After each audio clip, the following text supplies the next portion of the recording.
अस्सलाम वालेकुम। आज मैं आपसे सादुर्रहमान बन के बात करूँगा, ना कि डकी भाई। मैं नहीं चाहता कि कोई ये सोचे कि इस वीडियो का मकसद जो मेरे पे FIR हुई है उसकी कोई जस्टिफिकेशन है। I am simply here to apologize. मेरे किसी भी कंटेंट से अगर आज तक कोई भी नेगेटिवली इम्पैक्ट हुआ है, मैं उस चीज़ के लिए माफ़ी मांगता हूँ। मेरी हमेशा से सिर्फ यही इंटेंशन रही है कि मैं लोगों को एंटरटेन करता रहूँ और कुछ ना कुछ जो है वो मैं नया लाता रहूँ। लेकिन मेरे अनजाने ना अनजाने में अगर मेरे से कोई कंटेंट कभी ऐसा पोस्ट हुआ है जिससे कोई नेगेटिवली इम्पैक्ट हुआ है, या कोई प्रमोशन ऐसी हुई है जिससे कोई नेगेटिवली इम्पैक्ट हुआ है, मैं उस चीज़ के लिए पूरे कौम से माफ़ी मांगता हूँ। Let the court handle. मैं लीगली इस मैटर को एंड तक देखूँगा। मैं कोर्ट्स के साथ पूरी तरह कोऑपरेट करने को रेडी हूँ और कर रहा हूँ।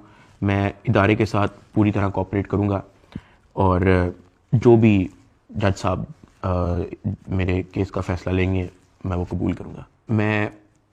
मेरा और मेरी फैमिली का जो 3.5 माह का एक्सपीरियंस है, मैं सिर्फ वो बताने आया हूँ। 16 अगस्त 2025 को जब मैं सो के उठता हूँ तो मैं बड़ा एक्साइटेड होता हूँ, क्योंकि हमने अपने दोस्त वगैरह मेहमान बुलाए होते हैं। हमने अपने घर में दावत रखी होती है। मेरे सब दोस्त आते हैं, बड़ा इंजॉय करते हैं, हम खाना शाना खाते हैं, गपशप लगाते हैं।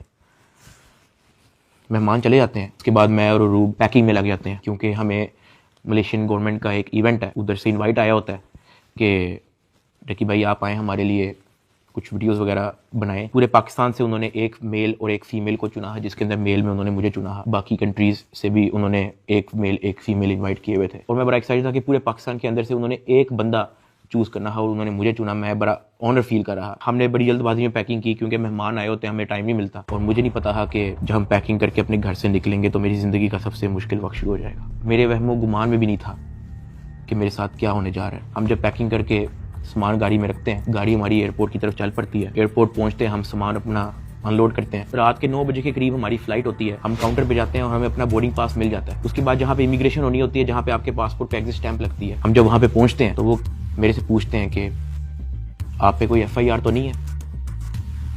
मैंने कहा नहीं। कहता आपका साइबर क्राइम में कोई इशू है क्या?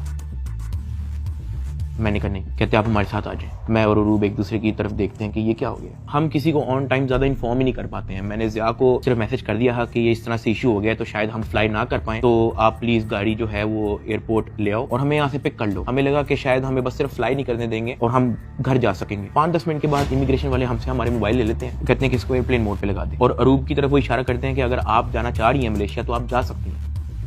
अरूब ने कहा नहीं, अगर साथ मेरे साथ जा रहा है तो मैं चले जाती हूँ, वरना मैं इधर ही ठीक हूँ। शायद ये मेरी गलती ही, मुझे उसको जाने देना चाहिए था, क्योंकि उसके बाद जिस चीज़ से मेरी फैमिली ने गो थ्रू